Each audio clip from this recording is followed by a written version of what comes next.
What's up, everybody? Don't look at me like I am a monster. Thrown out to one face. Are you wondering? Hold on. Stare like a zombie into the TV. Stare like a zombie. Why? Now, are you wondering why the vocals sound weird? The reason the vocals sound weird on this is because it's one of those AI covers. Have you guys been like going down the AI cover rabbit hole? It's James Hetfield from Metallica singing for Tool. Let's listen.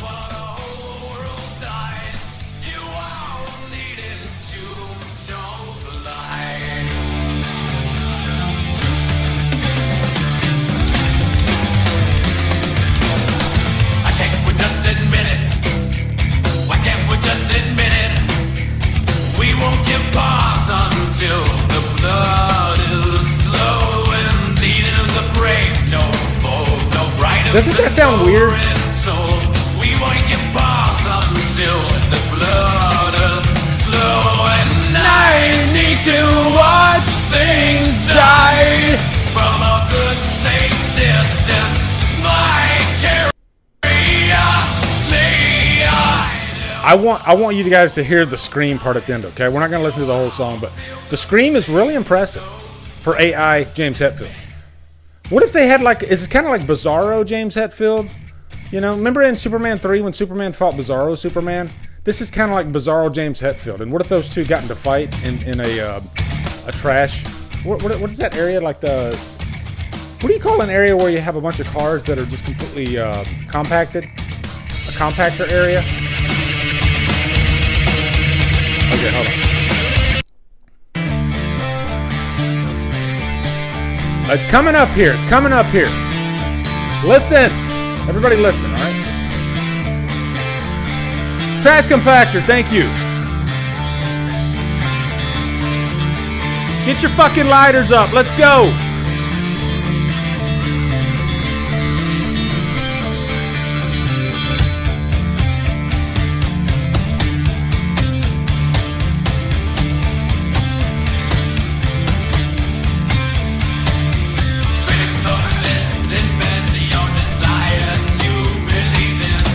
Angels in the hearts of men. Pull your forehead on out toward the base and give a listen. So you have to say it all again. The universe is hostile, so impersonal. If I were to survive, so it is, so it's always been.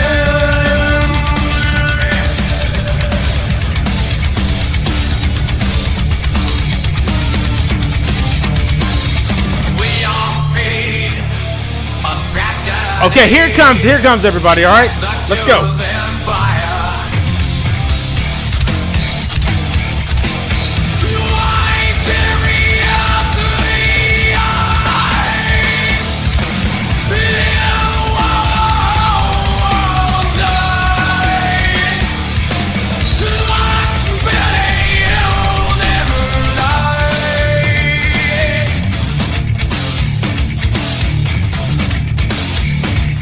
Air drum solo at the end. Here we go.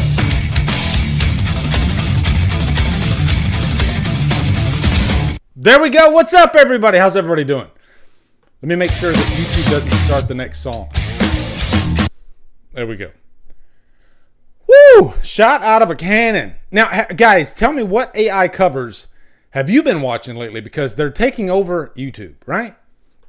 They're taking over YouTube. I know, like, the first time I heard about those was the Nirvana. They would, like, do an AI Nirvana song, and it's a brand new song. Somebody, like, generated a brand new Nirvana song with AI, and it sounded like Nirvana. Like, kind of like a generic Nirvana song. But, Christian, what's up, brother? How you doing? Nuclear Fusion. Josla, did you film? Maybe Metallica should remake some Tool. I don't know. I'd be down. I guess I'd be down. I just thought when I first saw that on YouTube, I was like, wait, I got to click on this because James Hetfield's singing Tool, and it came out a lot better than I thought it was going to, right? Jason, Born Sleepy, what's up, brother? Good Real Hunting. Brett. Deadhead, time for an ice cold one. What's everybody drinking in honor of Deadhead? Destiny, what's up? How are you doing? Not JPEG. Vinny. Nice to see you guys in here. Did I say nuclear fusion? Ty Lee? Yeah. Man, guys, I got a freaking jam-packed. This might be the most packed show I've ever had. Phil, for real, what's up, brother? How you doing? Yeah, this might be the most packed show. By the way, my phone, if I put, let me try to turn because if I put this, you can turn your sound on or off on your iPhone. But for some reason, I think it's an iPhone 6, and I think it's starting to they could make a horror movie out of it, I guess, because it's not doing what I'm asking it to do. So I'm just going to turn the volume, so that way you don't hear the ring, 1980s Betamax. What's up, brother? I used to have a Betamax machine. Have any of you guys ever had a Betamax machine? Let me now jam-packed show, guys. Yes, iPhone 6, Destiny. I am not proud of it, but and let me tell you the reason why I ended up getting an iPhone 6 is because it has a headphone jack. That was the stupid reason for me getting an iPhone 6. And I don't really use it. I don't even use the headphone jack anymore because everything's Bluetooth now. My running headphones are Bluetooth, and I love them. As a matter of fact, I've ran with headphones on this thing. I hated it because I have those ears. Do you guys have those ears where headphones just don't cooperate and they just want to fall out? It's within 5 seconds after I put those little in-ear headphones, they just want to fall right out. I have to have the over the ear. You put them behind your neck, around your ear. Behind your neck, around your ear. Those are the type of headphones I have to wear. And I don't like the big, I guess the Dre Beats ones because they're too sweaty, especially down here in Florida. By the way, guys, give me your current temperature right now where you're living. Current temperature. I'm just curious because it's really, really fucking hot lately, okay? Been sweating like crazy lately. It's insane. Brett says, my AirPods I use daily and are the best things for streams. Yeah. Earpods don't stay in my ears either. Richard Strange. It's the 90, 74, 80, 93 Alabama. Yeah, I'll tell you, that Alabama, the Texas, the Mississippi, where I'm from, you get a heat, but you get a humidity type of heat, Where down here it gets pretty damn humid too. And the best way to tell that, because I used to live up in Washington, and I remember getting on an airplane, and I flew down here to Florida. This was years and years ago.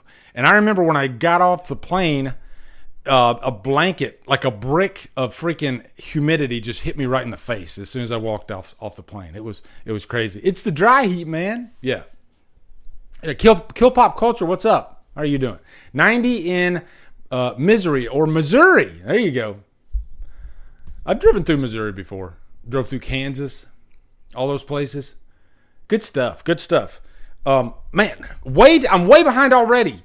Oh, guys, I put you a quick little cheat sheet down there. If you look below me, you'll see my news cheat sheet. That's how many news stories I'm going to go through tonight. And do you guys like that? Do you like me? If you like that, tell me, and I can put that on there from now on. So that way you get an idea of what I'm talking about throughout this thing.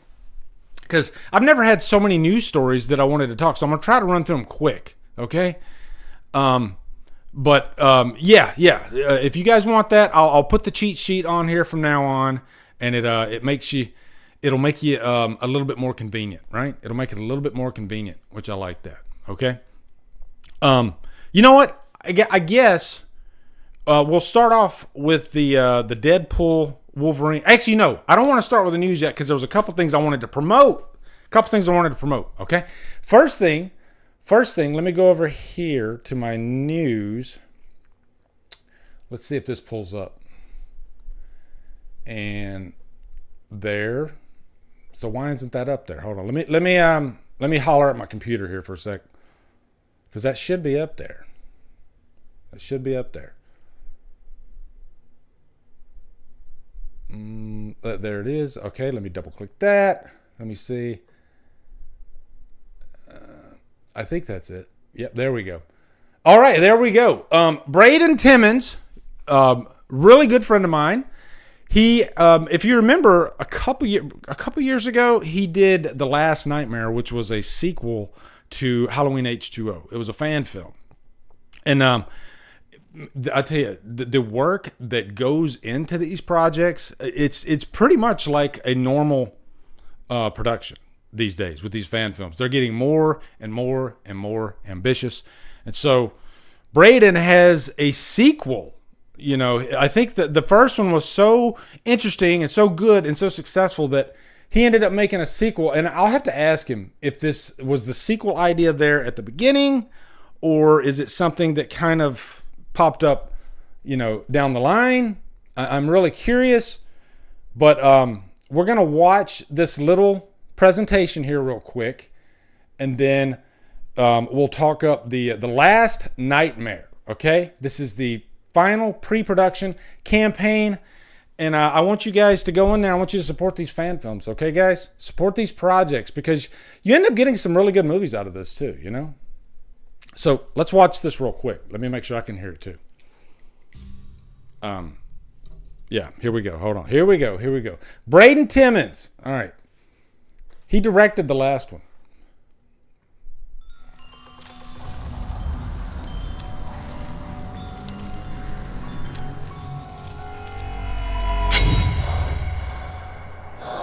Like it already.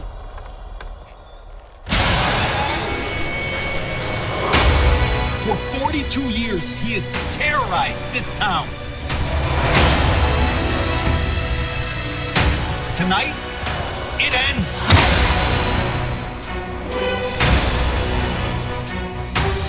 We need to stop this motherfucker.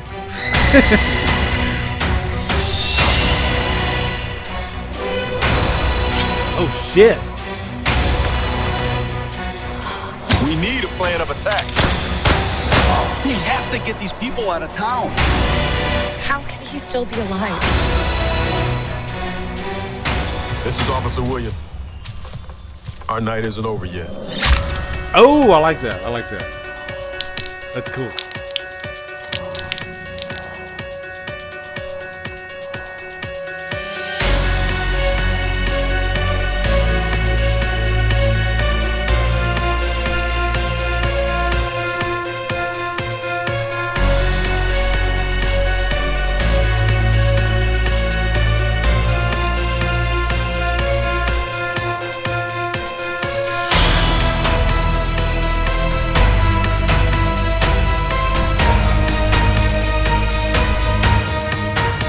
That's a really good name for it, too, The Last Nightmare. So coming to Indiegogo, so I'm guessing that's going to be for the production campaign, because some of these Indiegogo campaigns, sometimes you can have a couple of different campaigns for one project, you know, because you got your pre-production, you got your production.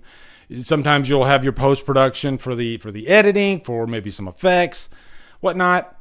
So yeah, and you know, one thing about the freaking the Halloween franchise, man, even after it's, you know, we just got through with the David Gordon Green trilogy, but man, and let me know about you guys, but man, I'm still like really hungry for more Halloween. And maybe it's just me. And I will say, I've seen so many of you guys say, just let it rest. I'm so freaking done with Halloween.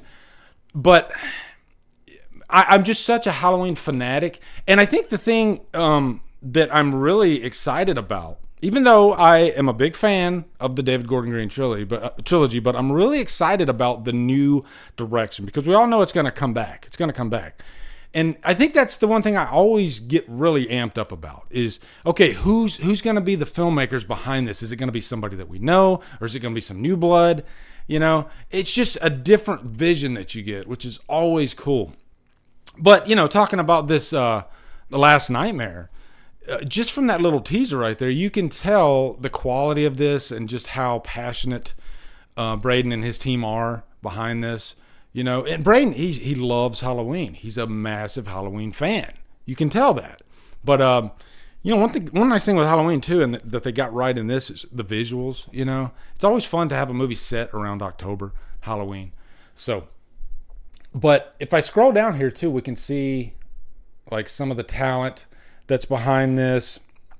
Here's the teaser poster, which this is the mask that was in the last movie too. Obviously, you're going to carry forward with the same mask, but I like that Braden kind of created his own specific mask for this. It does have a little bit of that H2O look, so it's so he's using the same mask that he had from back then. But the guy that he has right here, the guy Peter Jurek, who plays John Tate, I mean, he really looks like Josh Hartnett. Especially when you watch him in that previous movie, he just has that Josh Hartnett look to him, which just it immerses you, I think, easily much more into the film, right?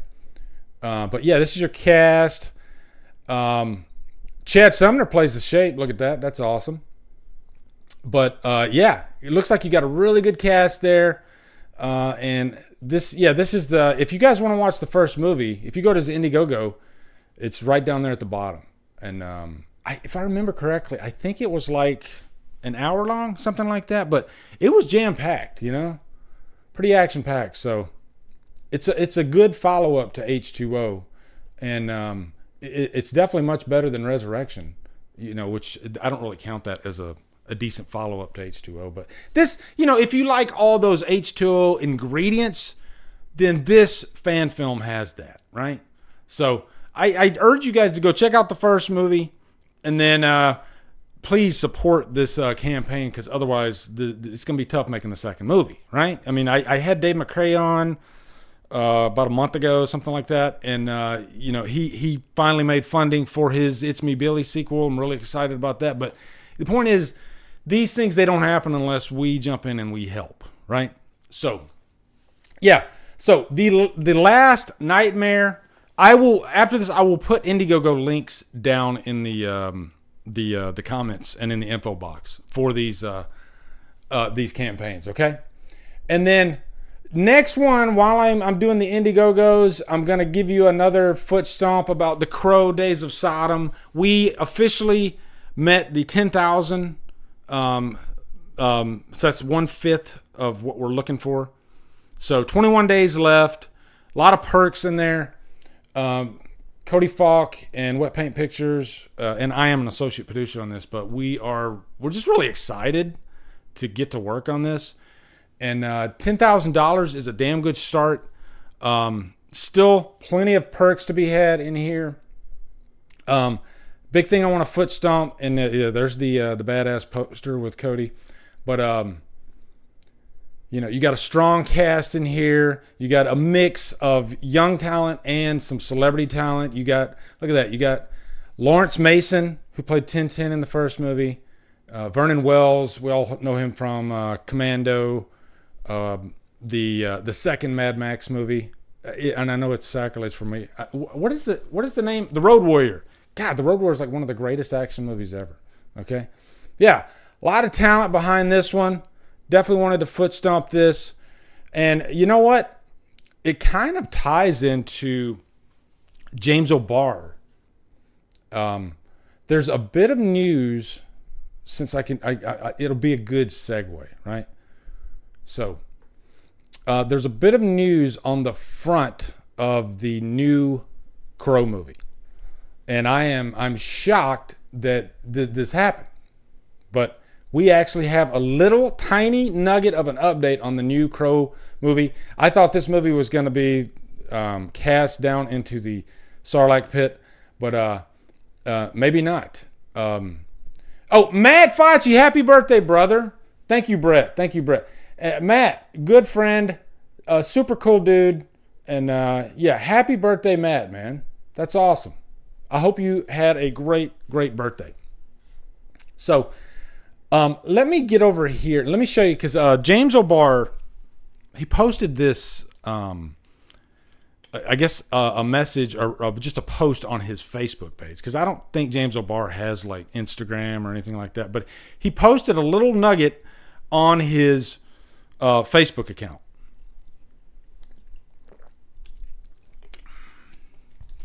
And let me show you the little nugget. All right, the little nugget, and then we'll talk about that here in just a second.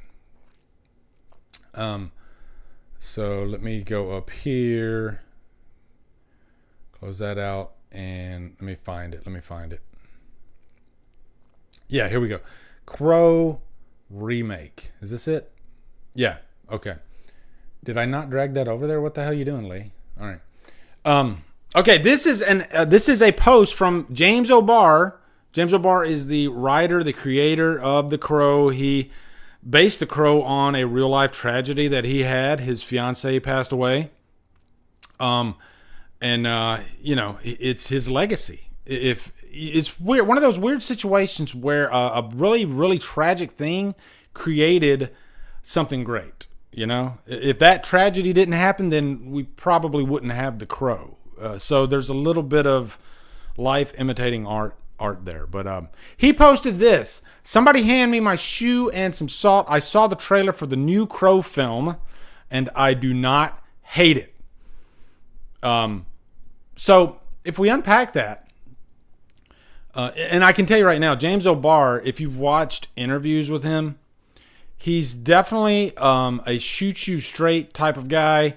I don't want to use the word cynical, but he's not the life of the party at the pool party, right? He's just very upfront and very honest. So if you get I do not hate it from James O'Barr, then that probably means it might be pretty good. It might be pretty good.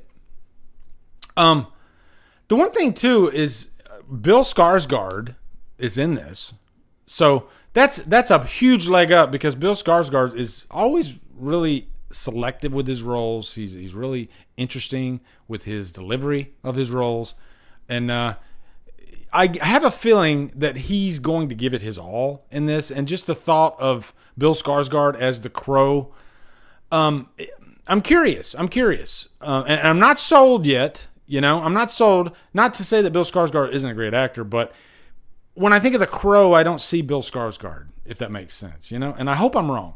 I hope I'm wrong. You know, since I'm thinking out loud here, I wonder if people thought that about Brandon Lee when the Crow was first announced back then.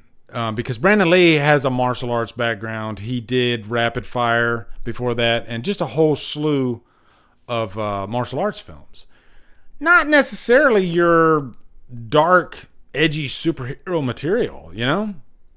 But when he took on the role, he freaking slayed it. So this might be one of those situations, kind of like Michael Keaton with Batman, kind of like Heath Ledger with the Joker, where it's so crazy that it just might work, you know? Maybe it's one of those type things.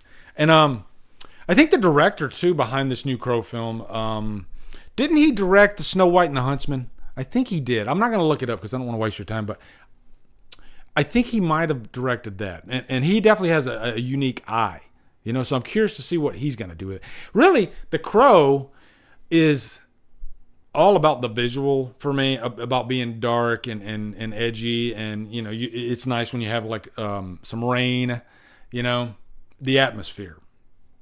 And that's one thing that I'm really excited about this new movie is the atmosphere, because the first movie and the second movie both have phenomenal atmosphere.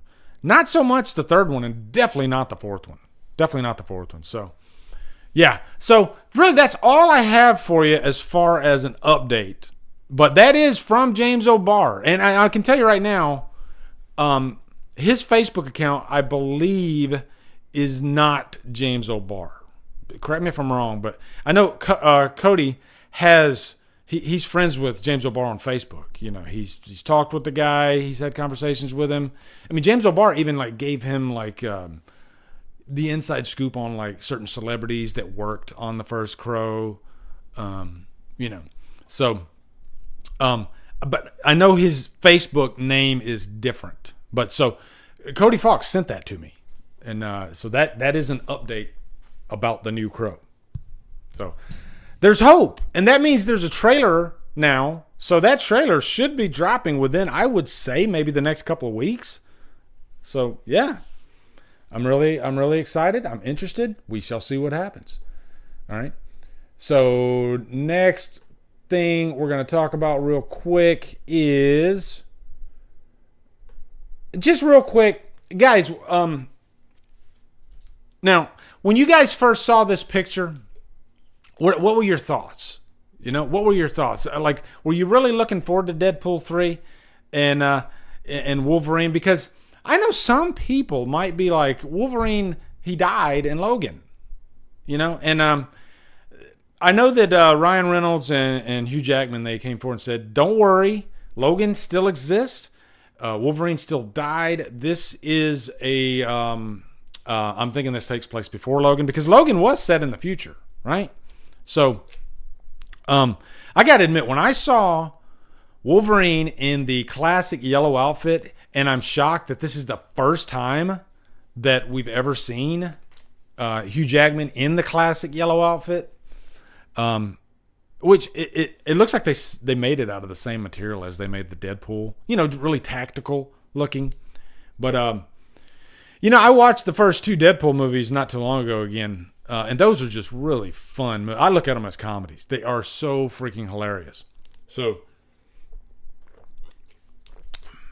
I'm really curious to see Deadpool and Wolverine, the comedy, the exchange between those two. I'm sure it's going to be pretty hilarious. I know they have a big fight scene too, because they did release some pictures of them fighting, and they're on like wires and whatnot. But yeah, we shall see.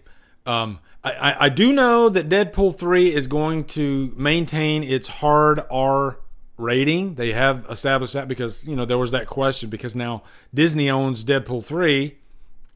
Are they going to go PG-13? And no way in hell. No way in hell.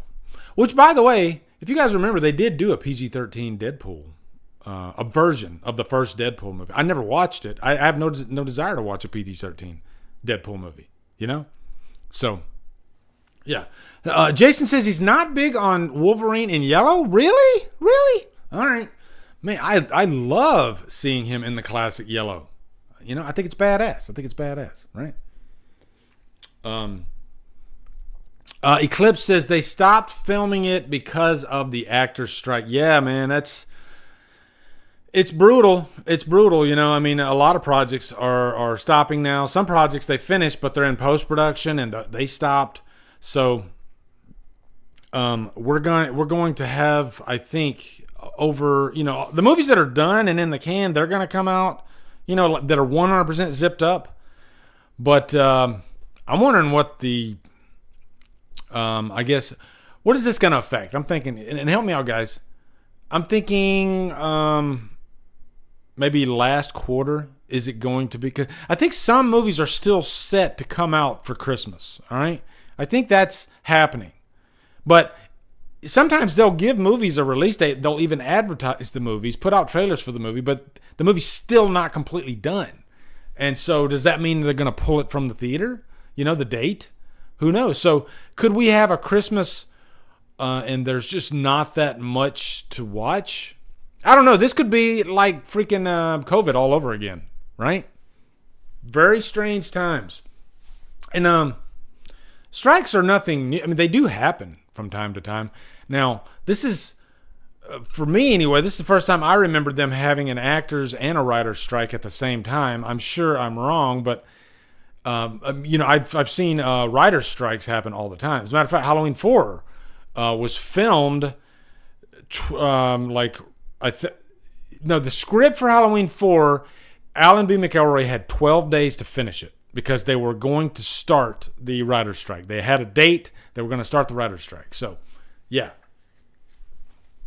So I don't know. And what that means for Deadpool and Wolverine, I don't know. How long do you guys think this thing's going to last? Right? Because, this could go on for, like Jason was saying earlier, like 6 months. The writer's strike has been going on for quite a while. So, yeah, it's crazy. It's crazy out there. Tony, what's up, brother? Rosalia, I'm seeing more people drop in here. Terminator T800. Evil Monsterism. So, hey, do any of you guys know, is there a release date set for Deadpool 3? Is there a release date set for Deadpool 3? I'm thinking what, like maybe summer of next year, right?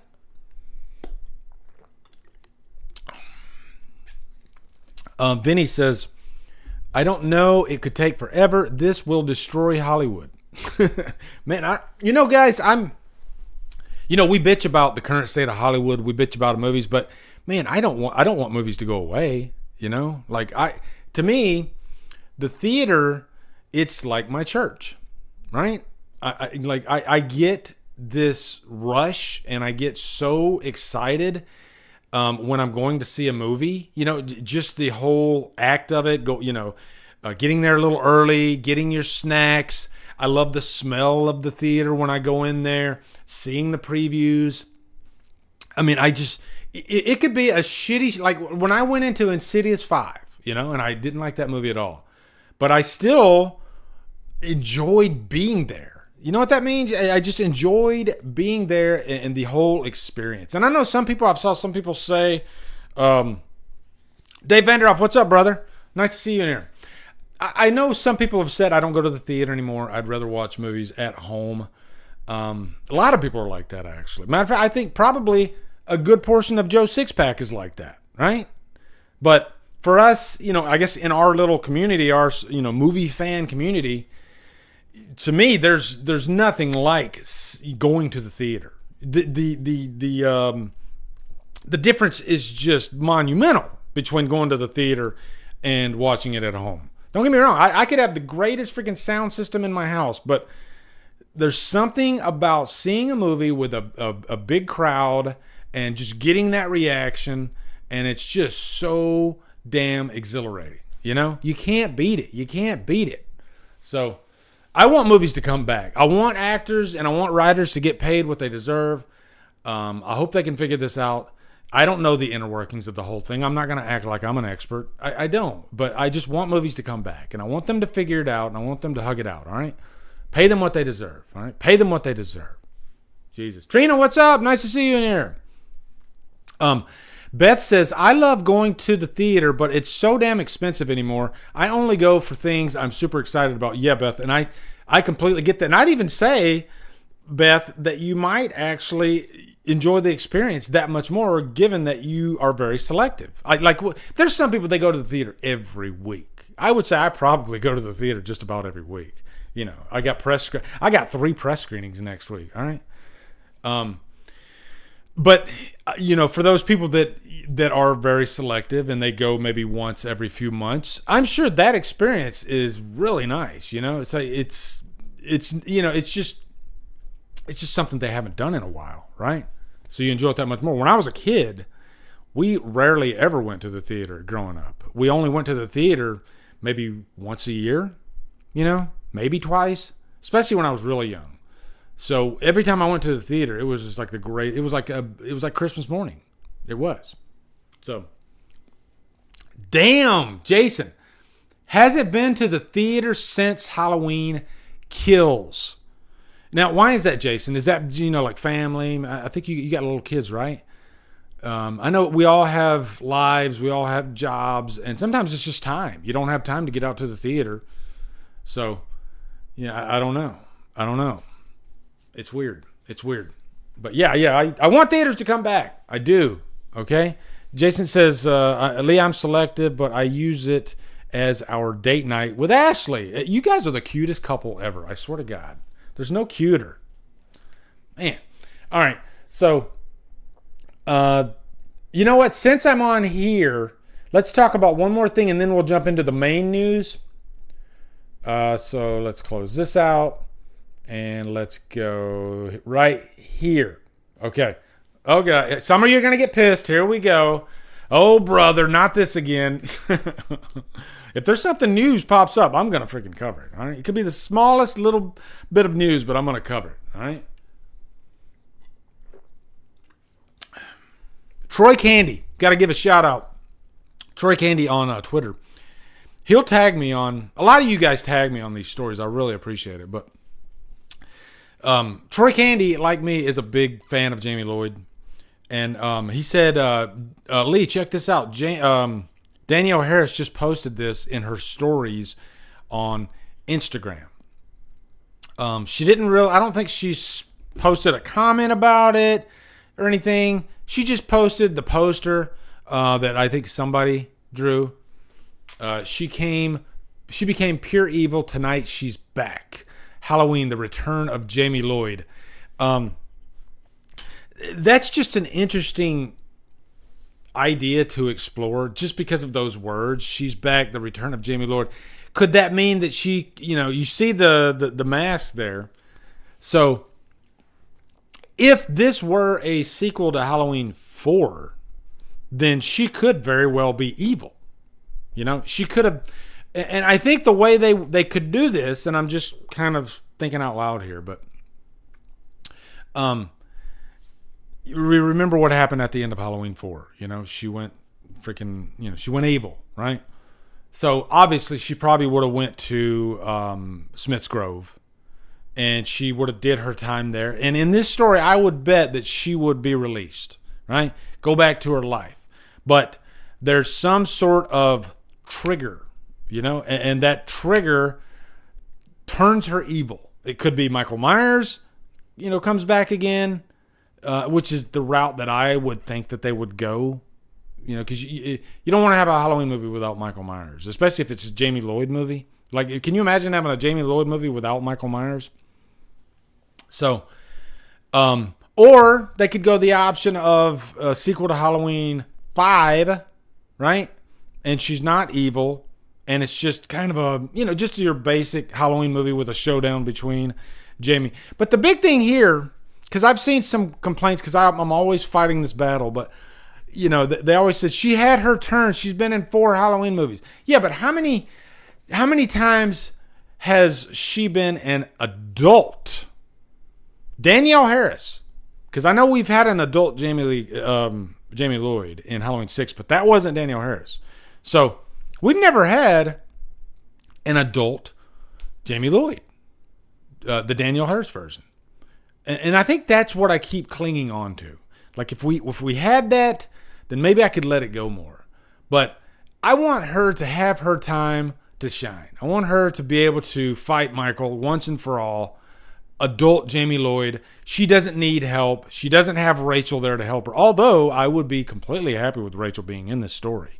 But I think that's what it is, guys, for me. I want the adult Danielle Harris to be in a Jamie Lloyd movie to fight Michael Myers, okay? Now, as far as what we know has transpired with this development, and nothing is in, like, pre-production or anything like that, all we know is that she has pitched an idea to Malek Akkad. Her and Malek Akkad are friends. They're good friends. Malek Akkad is getting so many pitches, I'm sure, his way. But she actually mentioned this on her podcast with Scout Taylor Compton, that she presented an idea. She even shared what that idea was to Malek Akkad. And it was kind of what I just pretty much said, following up 35 years or whatever, however many years it is. And she gets like this calling or something like that. And then she has to go and face Michael. It's one of those type deals. So did Malek Akkad take it seriously? Who knows? I'm sure he's figuring out what are we going to do with Halloween now? What are we going to do? We got options. We can start fresh.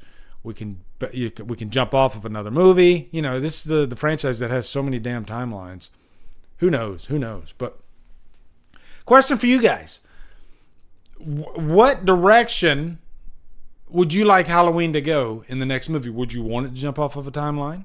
Would you want them to start fresh and have, I guess, pretty much like a remake, like an alternate type remake, Or would you like them to like maybe do a Myers with just in a random town, like that one pitch that was saying where it's just the idea of the boogeyman, that type deal, and there doesn't have to be like a Laurie Strode? I don't know. I'm curious to see what you guys think. Let me open my monster. Damn, it's 7:45 already. Shit. By the way, guys, tonight too we're doing the the Rad 9, the 9 movies that made me. This is a tag that's been going around. I know David from David Diggs. He did one. I know Beth. She did one. And it started with this podcast. They did it. And then it just started spreading like wildfire. And just because it's an irresistible premise. Okay? Because these are movies this is not a top 10 favorite movies of all time list. No, this is kind of like a checkpoints in your life. Movie checkpoints in your life list. Okay? So there might be movies on this list that I've only seen once. But they're important to me because they bring me back to a memory. And isn't that a fun list to put together? This is going to be fun. Alexander Lex Luthor, let's see. He says, I think Jamie Lloyd did her movies already, especially in 3 movies. Even they changed the actress in Halloween 6, and I always prefer Laurie than Jamie. But that's just me, though, Lee. Yeah, and Alexander, you know what? That's the thing. A lot of people love Laurie Strode. I'm not that guy. I'm not a big Laurie Strode fan.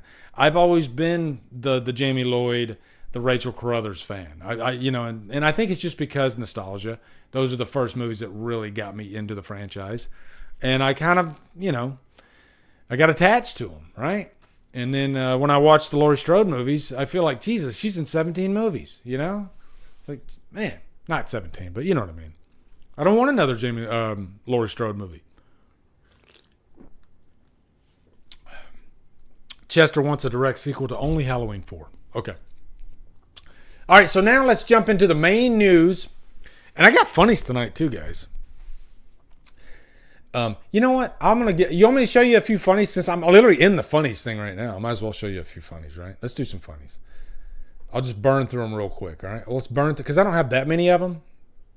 You know what? Let's burn through these real quick, okay? Here we go. What do you think? Are you really mad now?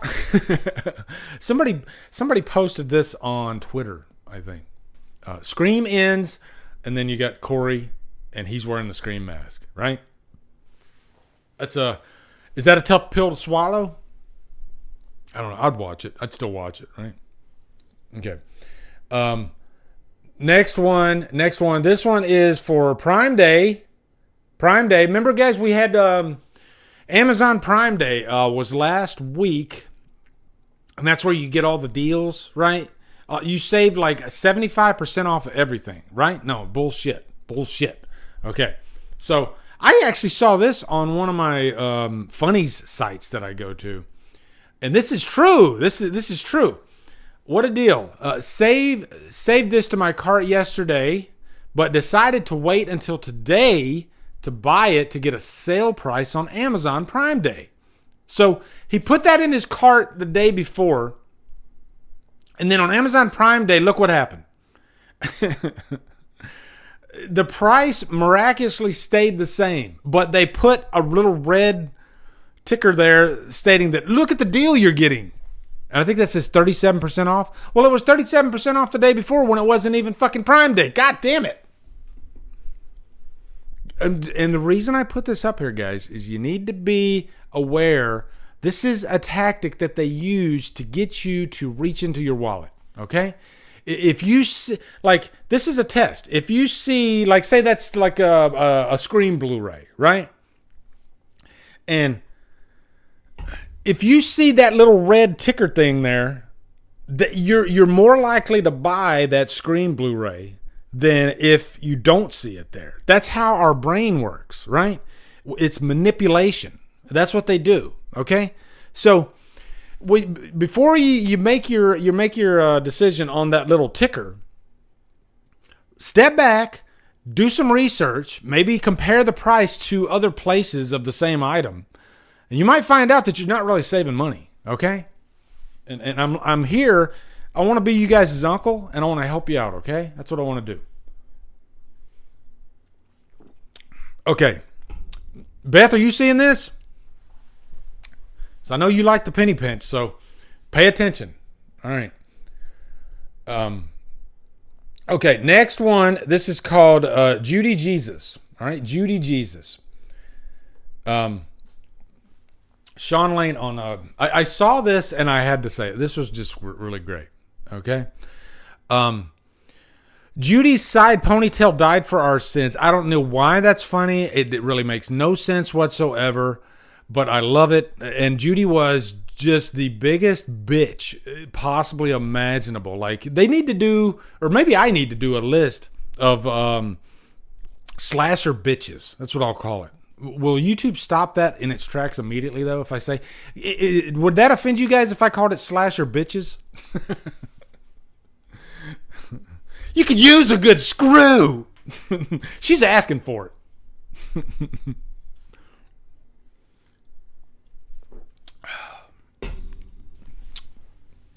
Yeah, but her ponytail did die for our sins.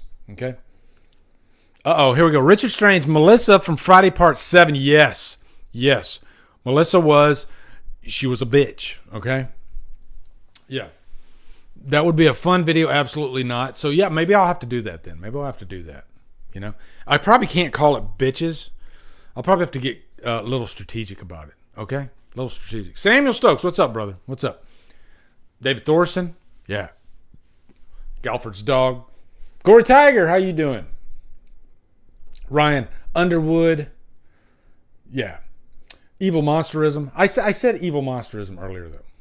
But I'll say it again. Because I appreciate you. All right. Next one. Cause I only got a few funnies, guys. All right. It's not going to be too bad. All right. Let's see. This one's called Cocaine Ewok. Cocaine Ewok. Why? See, it's like I forgot to freaking put the things over there. Okay. You know, they have all these, when's the next cocaine animal movie going to come out? Right. But Mark Hamill himself posted this. So you have to share it. Cocaine Ewok. It would be a much more entertaining movie, I think, than the Ewoks were. Because that's the big thing I don't like about Return of the Jedi is I don't really care for the Ewoks, okay? Yeah. But if Ewoks were on cocaine, then now we're talking. Now we're talking. Top 10 Mean Girls in Horror. I like that. Guys, I'm freaking trademarking it. Okay? Top 10 Mean Girls in Horror. That's coming. All right, I'm going to do it. Matter of fact, let me jot that down. I like that, Jason. I'm taking that name. Hold on. Yeah. I'm going to jot that down right now so I don't forget. Top 10 Mean Girls of Horror. Give me some Mean Girls, guys. Come on. Who's got some? Who's a bitch? Okay. Okay, let's get controversial. All right.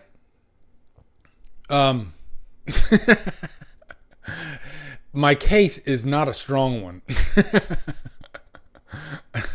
Speaking of Mark Hamill, I didn't plan that, but it happened. I fucking love this movie. I watched it again yesterday. I think this was the third time I watched it. And I started getting angry at you guys as I was watching. I was like, what are they talking about? What's not to love about this freaking movie? It's awesome. But the mistake they made in this movie is they called it Child's Play. This is not a Chucky movie. I know that. They should have called it something different and maybe Buddy. I don't know. But because that doll was not Chucky. But it was an interesting doll because it wasn't evil.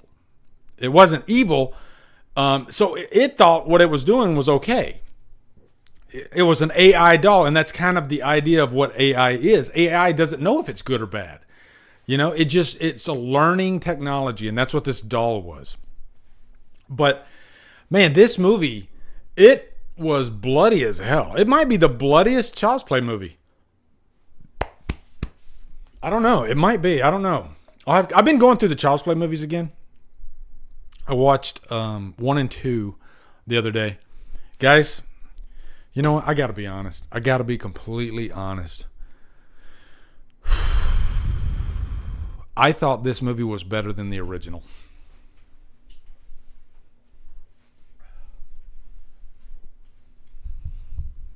I do apologize. After watching both movies back to back, I took my nostalgia glasses off because I've seen the original a bunch of times. I watched the original, then I watched the remake back to back. And my which movie had my nipples harder? It was the remake. Okay, I'm sorry. I can't take it back. That's the truth. And I'll even say this. All right, because this will get me back in your good graces. I like Child's Play 2 better than this. Okay, see, we're good, right? We're good. Child's Play 2 is really awesome. Okay, maybe it's what it is I think the original Child's Play is kind of like overrated. I guess I can equate it to the original Friday the 13th, where that one's not the best Friday movie, but it's important. Right? And so that's kind of the way I can look at Child's Play. It's not the best, but it's important. I would put the later Child's Play movies better than the original Child's Play, if I'm being honest. Like Curse and Cult, I love both those. So, yeah. But the Buddy doll, that face. But guys, do you remember in the movie there's a scene where Andy's in the remake, where Andy's laying in the bed, it's dark. By the way, the lighting in that movie is beautiful. It's a Christmas horror movie, but he's laying in bed and you see Buddy just like staring down at him, and the eyes are like kind of glowing blue, and he looks really creepy. I was just digging the remake. Aubrey Plaza, I mean, do you dislike Aubrey Plaza? Don't tell me that. Man, Aubrey Plaza's great in it. No, I love gingers. I love a ginger, okay? But seriously. Hey, guys, have any of you signed up for that Threads app? Not to abruptly change the subject, but it's just because I walked out of frame, and that reminded me of the Threads app, because this is my interaction with the Threads app, okay? I'm going to show you this. All right, here's my interaction with the Threads app, and this is what I'm kind of noticing from everybody else too, okay? Okay, so here you go.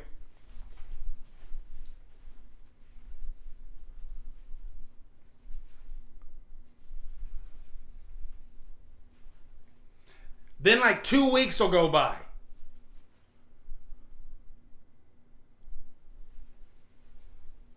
Yeah, that's it. That's my reaction. That's my interaction with the Threads app. I'm not fully on board yet, you know, or maybe I just got too many freaking social apps. I don't know, but I poke my head in every now and then. All right, I poke my head in every now and then. And guys, this scene, I had to take a picture of this because this scene is like the final act in the remake is so good. It's just bloody fun. Far more bloody than the original, okay? Don't get me wrong. Nothing will ever top Brad Dourif. I'm not saying that the Chucky is better than the Chucky in the original. It's just the story around him and maybe just the idea of what he is. I enjoyed the movie as a whole, but not that. Yeah, Brad Dourif is freaking Chucky, and that's a really fun version. So yeah, and yeah, here we go. Damn it. Okay, so this is a Chevy 1994 Chevy Astro Passenger. Have any of you guys ever seen anything like that?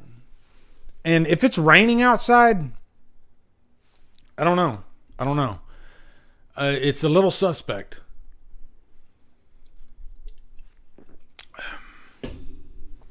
All right, next one. This is just kind of a little observation. And let me know if I'm wrong here. Well, this isn't my idea. This is just something I found, but I mean, look at the difference. And I know we're picking and choosing here. We're cherry picking, but CGI in 2005 versus CGI in 2023. Is CGI getting worse and worse? You know, I know that they work those guys to death over there's like I think Marvel and DC, they're under the gun because the visual effects artists, they're working freaking 18-hour days, you know? And that's the result that's coming out. Which is kind of weird. Like, I'd be curious to find out what the ratio there was as far as, like, how many hours did they work back in, you know, maybe 15 years ago compared to today, 20 years ago? I don't know. But it is strange. It is very strange.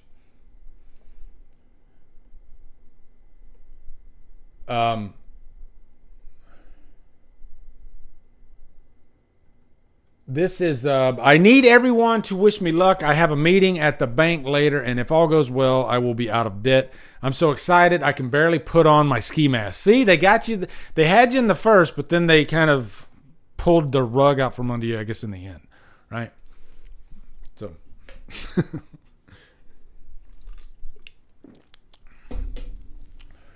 do we have any more funnies? I hope not, because, yeah, okay, we don't. Okay, let's go to the news now. All right, let's go to the news. Let me move this. Okay, so I can close that. And you know what? We'll start with the 28 years later. 28 years later. Now, guys, I did an update on 28 months later back 8 years ago. 2015. And this was when I first started my channel. And I was putting out like reviews and what. But every now and then, if there was an update that really kind of tickled my fancy, I would put out a video on it. And I did one for Halloween. And I think maybe updates were a lot bigger back then, 8 years ago, than they are now. Because this is back when I had like maybe a couple hundred subscribers. And I put out this Halloween update. And that thing got like 15,000 views. And this was way before the David Gordon Green trilogy. Okay, this is 2000. This was before. This was when they were actually in like pre-production for Marcus Dunstan's Halloween Returns. Okay, and I was covering that, and I would, if anything big came out, I'd put out an update. But then another property that I really love is 28 Days Later. And they were going to do a 28 months later, and I thought, hey, I'll put out an update for that, And that thing got like 30,000 views. So I still, to this day, get comments on those 28 months later updates. I've done 2 or 3 of them now. I did one, then we heard nothing for like 4 years. Then I did another one. And, it looked like it was going to get off the ground. We were going to get a 28 months later. Crickets. And that thing has like, I think, almost 40,000 views. So 4 years have gone by. We've heard nothing. And it seemed like the whole project was dead in the water. And then just a couple days ago, a few little updates came out. Cillian Murphy said he would be happy to come back, and it'd be called 28 Years Later, because if you remember, the first one I think was in 2001, somewhere around there. So we're 23 years later right now, so why not call it 28 years later, right? We're going to leapfrog over 28 months, which is, I wish they would have made 28 months later like maybe 4 years ago or 8 years ago, whatever, but I got excited. There's something about this particular franchise, and I know some of you get upset if I call them zombies. Let's just say they're zombies' bastard cousin, okay? I don't know what you want to call them. The virus, it's a rage virus. But they're pretty much these creatures that are running after you, sort of like zombies do. Because there are running zombies too, guys, right? So I put them in the zombie family, okay? And if you tell me they're not zombies, I'm not going to argue with you, okay? You're right, I'm wrong. But, yeah. So, let's read this article here. Okay? Cillian Murphy is ready to make 28 years later. Now, I chose this. I've never heard of this exclaim, but this is actually being covered under a few other sites. But this one isn't riddled with ads, so maybe this, but it's kind of the same gist. So this is reputable, okay? Or it's legit, all right? Most people agree that 28 Weeks Later was a bit of a flop compared to its predecessor, even though, by the way, I prefer 8 Weeks Later. I love 28 Weeks Later. 2002's excellent team-up of Danny Boyle and Alex Garland that was 28 Days Later. The post-apocalyptic horror family Cillian Murphy. The sequel arguably faltered due to a number of factors, namely Garland and Boyle's backseat roles, but also Murphy's absence. See, I disagree with all those. I really do. I think the movie was phenomenal. Just because a movie doesn't perform well at the box office doesn't necessarily mean it's bad. It could be timing, could be a bunch of different factors. But most people I talk to love Weeks. So got Jeremy Renner in there. It just felt bigger, you know. But I think 28 days later is great, but it's also kind of a novelty because of the way it was filmed.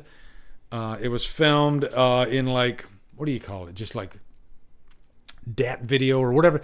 They used just a basic video camera for it, you know, from like the year 2000. It was one of those like handy cams or whatever you call them, right? So while on the Oppenheimer press circuit, the acclaimed actor revealed in conversation with Collider that he's very interested in doing 28 years later. It's only been 20 years, but who's counting? On one condition. And this is Cillian Murphy stating, I was talking to Danny Boyle recently, and I said, Danny, we shot the movie at the end of 2000. So I think we're definitely approaching the 28 years later, Murphy said. But like I've always said, I'm up for it. I'd love to do it. If Alex Garland thinks there's a script in it and Danny wants to do it, then I'd love to do it. And there is a script. There is a 28 months later script.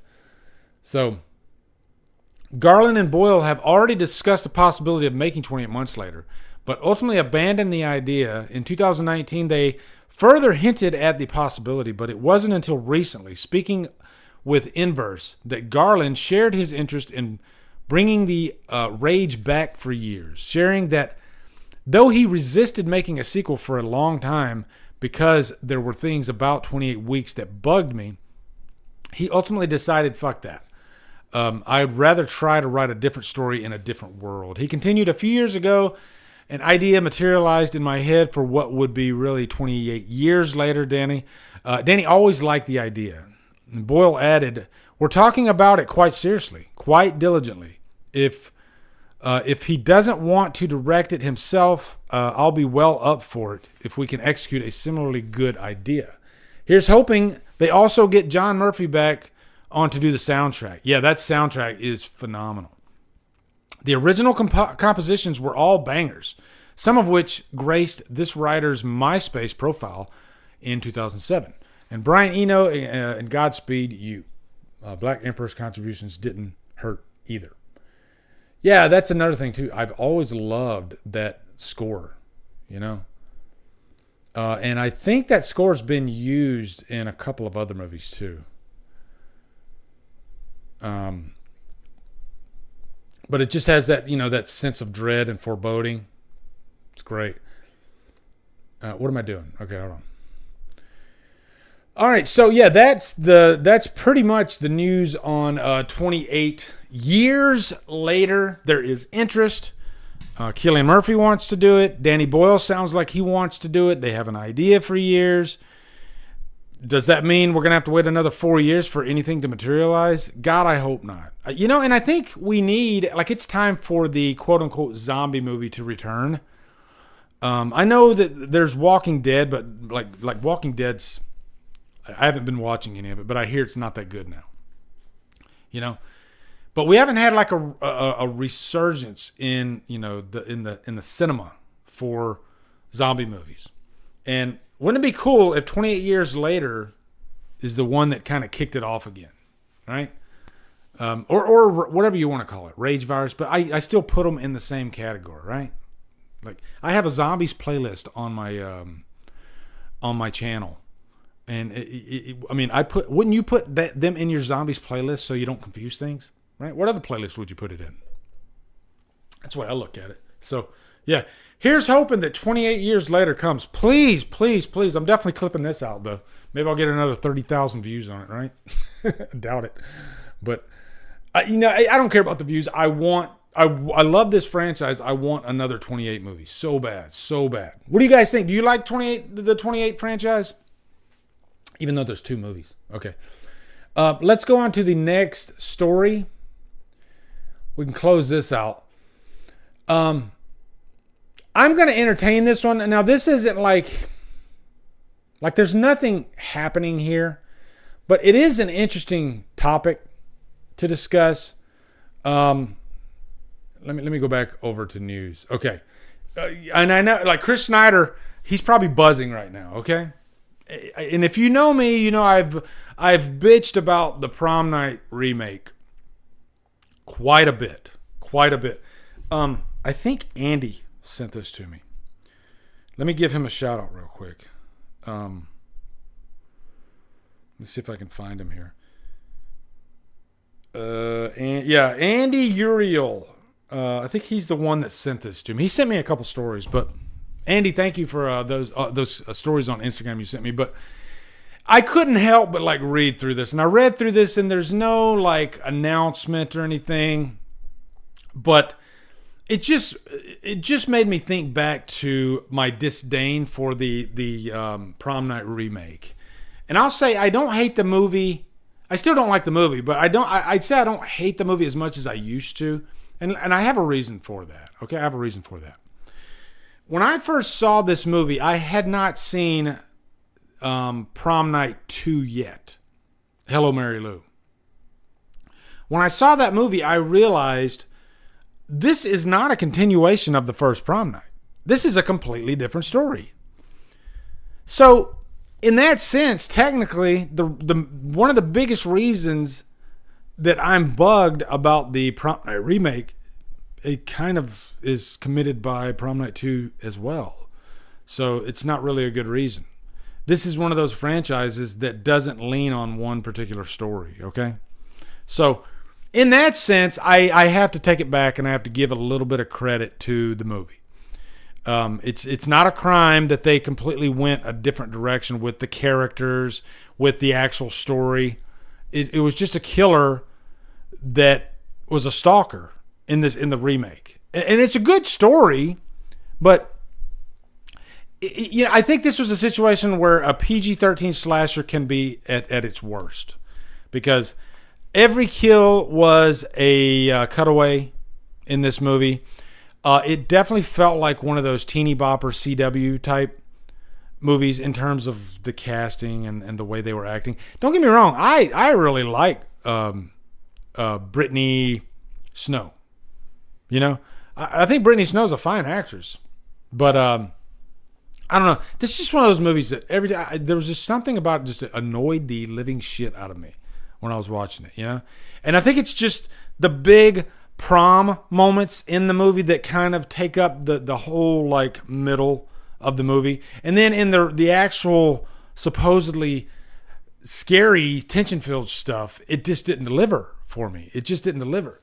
Even the killer himself, the way he acted was pretty sadistic, but there just wasn't payoff, you know? And I need payoff. And I think PG-13 slashers, they can be successful if what they're leaning more towards is like tension, but this didn't really have that too much either. So I don't know. I've been meaning to review it, but before I review it, I'm going to give it another fair watch. I have changed my mind on movies in the past. I'll give it a fair watch, and if my mind changes, I'll definitely let you guys know. But for some reason, and I'll tell you that, you know what, I won't even read through the story because I already did for you, and I don't want to like waste your time. But the reason this kind of got like a news story in the first place was because Prom Night was, I guess it debuted to Netflix recently. And for some reason, I guess the thinking here is because it came to Netflix, is there buzz about a sequel? And if you read through that story, there really is no buzz about a sequel whatsoever. Now, I can read, like, Brittany Murphy had a statement. Not Brittany Murphy, I'm sorry. Brittany Snow. She had a statement here talking about her experience with the movie. She said, I'm really glad that I was at an age where there were so many other things that I was worried about as opposed to what critics thought of me. Talking about this movie was panned by critics. I was 21 and I really didn't care about what the critics said. Now, in hindsight, in my 30s, I care a lot more, I think. But I knew that it did. But I knew that it did really well at the box office. I knew that it was the number one movie for many, many weeks. And I knew going into doing Prom Night that it wasn't going to be Schindler's List. That's a fair point. I think there's a way of making an experience feel like it was more about the experience than the result. And I did feel like that was with Prom Night. I made one of my best girlfriends in that movie who was in my wedding. A lot good came from that. And so I guess it was a lesson in not caring what the results of something. I mean, hell, most horror movies, I don't want to say most, but a lot of horror movies, they do get panned by critics. And I think it's one of those situations where you almost have to like go into it expecting, unless it's something truly unique. If it's a formulaic horror movie these days and it comes out like say in January or something like that, more likely than not, it's probably not going to do the best with critics. You know, you really got to do something to stick your head out. But you can have a quote unquote bad horror movie and it could be fun as hell. You know, I'm sure there's people still to this day that watch the Prom Night remake. Some people, they just love remakes, you know? And I'll even say I like a lot of remakes. I do. So I think the one nice thing about remakes is it's like a modern version of the classics, and modern is different. You know, it's not going to feel like this movie doesn't feel anything like the original Prom Night. And I guess that's a good thing. You don't want it to feel exactly like the original Prom Night, but for me, it was just the annoying characters. I got really annoyed by the characters, and that's why I didn't like the Prom Night remake. And I don't want to talk about it anymore. Okay, I'm done with it. All right. All right. Let me go to the next story. Let's see. You know what? I'm gonna skip. Maybe I'll save this one for next time because this is a story that can be told, and I'll show you here. I think Adam sent me this one too. I'm not gonna read. We're not gonna do this story, okay? But I will say, it's just a story about what if Dark Fate didn't have Arnold Schwarzenegger? Because I guess when Tim Story took on the movie, at first he didn't want Arnold Schwarzenegger to be in it.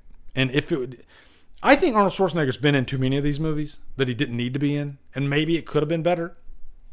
Who knows? But I'm not going to cover that one today because I just don't have time. All right, maybe we'll read through it the next time though.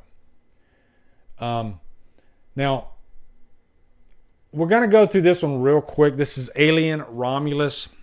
I'm an Alien fanatic. I love Alien to death. And anytime a new Alien movie comes out, I'm going to watch it. You know, it's one of the few franchises where I think I like just about every movie in these. You know, I'm not talking AVP. I'm talking just Alien.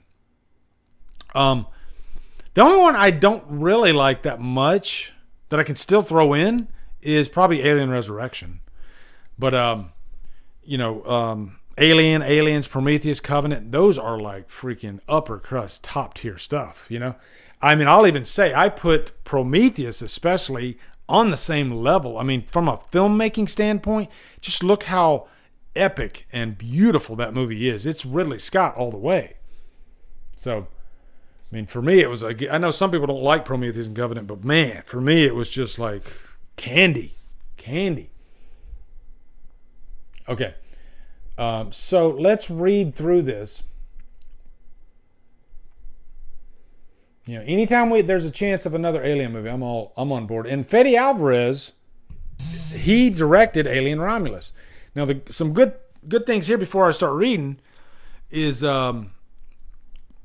Romulus originally was going to come to I think Hulu. I think it was Hulu.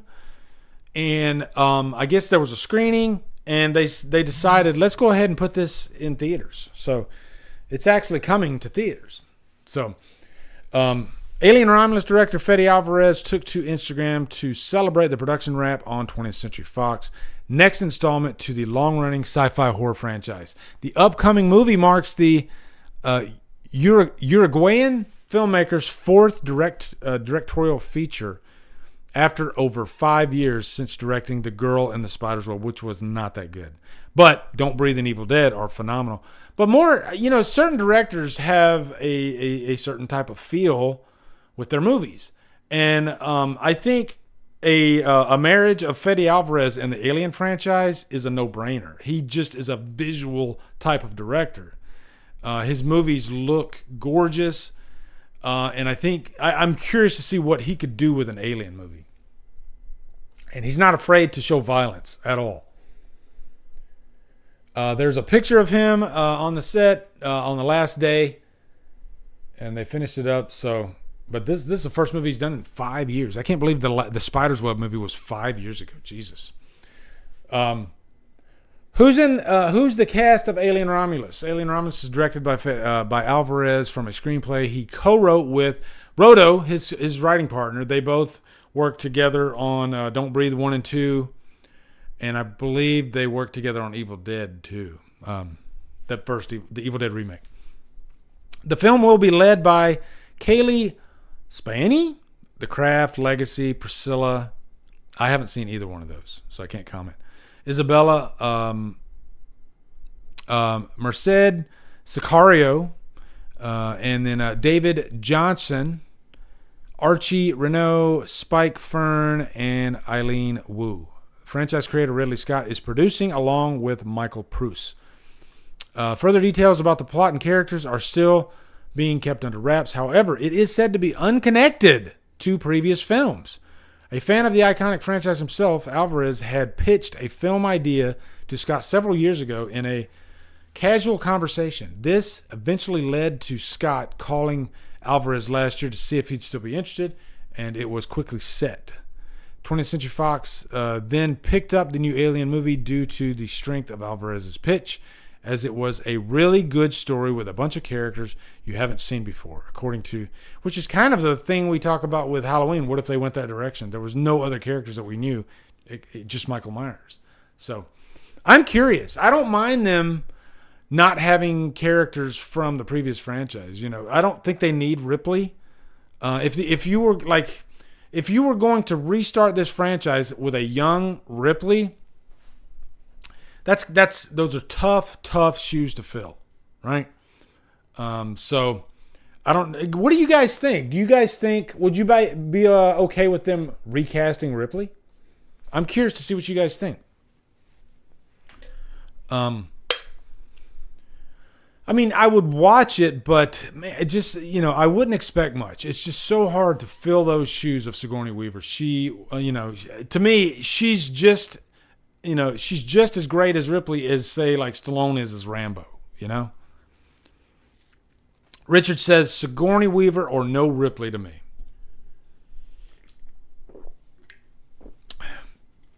David Thorson says there are many stories that can be in the Alien universe. Definitely. This is the first Alien takes place, I think, freaking 100 years from now or something like that. So, yeah. No recast of Ripley. Her daughter, sure, but not. That's right. She did have a daughter. Now, did her daughter? In the extended cut of Aliens, I think they show her daughter, and like her daughter's, an old lady. So who knows? Rosa Salazar could be a good Ripley. Let me adjust my seat. Hold on. Let me stretch. Guys.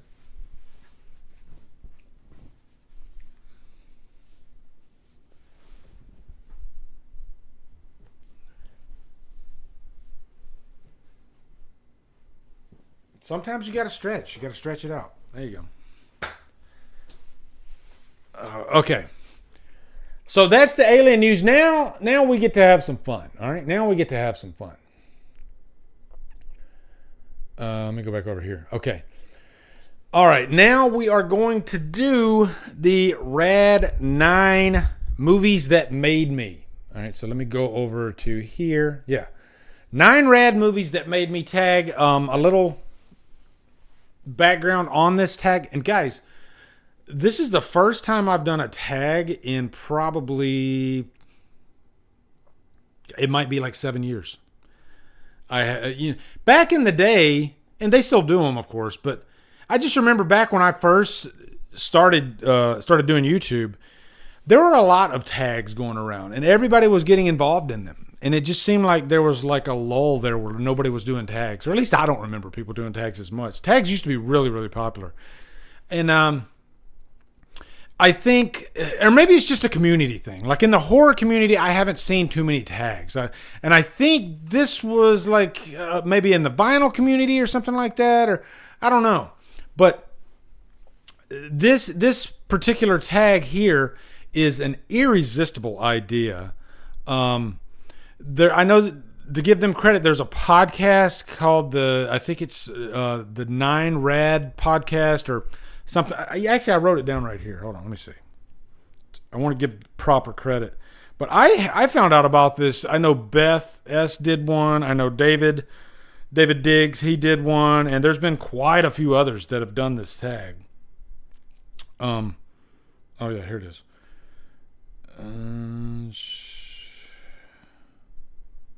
Yeah, it is Rad Pack Pod. So it's the Rad Pack Podcast. Okay? But what is the 9 rad movies that made me? All right, what it is, it's not a top 10 list of movies. It's not. What it is it's kind of like your history in movies. Kind of like a checkpoint in like the memories of your life, the movies of your life, right? Like say, just to give you an example, okay? What is the first movie you saw in the theater? That could be a selection on here. Maybe that experience is something that's really, really important to you. But you know, this could be like a movie that you've only seen once, but it's still, there's a memory there, you know? So there's really no rules. You can put whatever you want. You could make this your favorite movies of all time, but you could really get creative and just start thinking back to like memories, movie memories that you had that kind of shaped you. So these are the movies that kind of shaped me. Now, I've done, I was going through my list of movies. I thought, I got to add this one. I got to add this one. Just because I'm thinking back to my past and when I was a kid and just all these memories that I had. And Slaughtered Lamb Movie Podcast. What's up, guys? How are you doing? I came up with freaking 20 movies, maybe 21. Okay, and I can't leave any of them out. I can't leave it. So what I'm going to do is I'm going to give you, I think, 11 of them today, and then we'll continue this with the next DDLive. I'll do the rest of them, okay? Because I want to do both lists. They all have to be mentioned. Also, this is not a ranking. All right, this is when I get to number 1. It's not like the best movie on this list, okay? It's just memories, movie memories. So this is not a ranking. It's just going to be 11 movies. All right. So anyway, we can get started right now because the movie's up there. Better Off Dead. Better Off Dead. Better Off Dead is really important to me because I used to watch it on HBO, and I think some of these movies you're going to hear HBO because I used to watch HBO a lot back in the 80s when I was a kid. But Better Off Dead was, I think, one of the few comedies that really jumped out at me because it was a PG. I think it was either PG or PG-13. Did PG-13 even exist at the time? But there was just something unique about this movie that was different than other comedies for me. You know, there was like a tongue-in-cheek nature, but the origin of it was, and I found this out years and years later, was that the writer of this movie, Savage Steve Holland, he was going through depression. He had a breakup, and he was literally suicidal. And it was one of those situations where out of that pain and grief, he wrote this really funny movie. And in the movie, Lane Meyer, played by John Cusack, he literally wants to kill himself. But it's one of those movies that it feels fully like a comedy throughout. You don't really almost like, it's like you can't even see the darkness in the movie, even though it's right there. But to give you an example, like there's a scene where he tries to hang himself and then he talks himself out of it. And then his mother pushes the door open and his body falls anyway. And so he's literally sitting there hanging and his mother's holding the door open and vacuuming with the other hand, you know? So she can't hear him because she's vacuuming.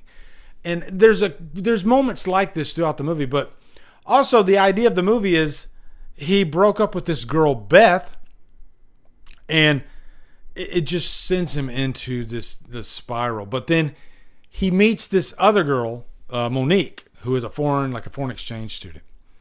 And it's just a really like a feel-good comedy that still to this day has some of the most unique. It's just a very unique style of comedy. I guess that's what I'm trying to say. You got freaking the guy who played Booger. I always call him Booger. But he's just, like, I've never seen like this type of humor when you got these two characters dancing with each other. And one of them's just a complete dickwad. You know, he's just a bully. But I'll just call him Booger. Booger, he doesn't like get the joke. Like the bully's making fun of him, but because he doesn't get it, it's like he starts laughing, and it breaks the tension in the moment, and it's just a really funny scene. But this whole movie, it's really funny, but also it's just a feel-good movie, you know. And I think the '80s were just full of these type movies, these feel-good comedies, you know. And I don't think we'll ever have another decade with comedies like the '80s. Most of them had a certain vibe. So, Better Off Dead. That's my first one. So I guess I'm starting from the bottom here. Again, no ranking, just giving you, these are memories pretty much of mine, okay? Number 2 is going to be Friday the 13th, Part 3. Okay, is this my favorite Friday movie? No, it's not. It's a really good one. I like this movie, but this is one of those moments in my life that scared the living shit out of me. And it's that scene. Because I was 10 years old, and I'm just sitting, I'm having a sleepover with my cousin at my house. And we're on one of those sofa hide-a-beds. And I can't remember. I think we either watched it on VHS, or I think it might have been on HBO. But I was so deathly afraid of not just this movie, but just the franchise in general, because I used to see these TV spots of Friday the 13th for parts 1 and 2. And at the time, I was probably like 8 years old. So when this movie came out, I was around like 10. But I just remember watching those little TV spots. They would come on. And they're like, I think Friday the 13th, those early movies have some of the greatest TV spots ever. They literally scared the living crap. And it was so weird for me. Like the first Friday movie, I remember when I first watched that one. This is how screwed up your mind can be when you're a child. When there's a big showdown between Pamela Voorhees and Alice at the end. And I think one of them, I think Pamela Voorhees finds some blood in this like closet. And I thought the blood was black. I thought the blood was black.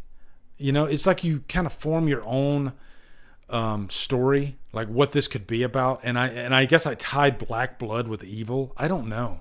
You know, like again, like I was freaking like 10 years old. So Friday always scared the living crap out of me. And then Friday Part 3, I think it was debuting on HBO or something like that. And I just remember having my hands over my eyes for the entire movie. I couldn't deal with it. Every time he would kill somebody, it was just torture for me.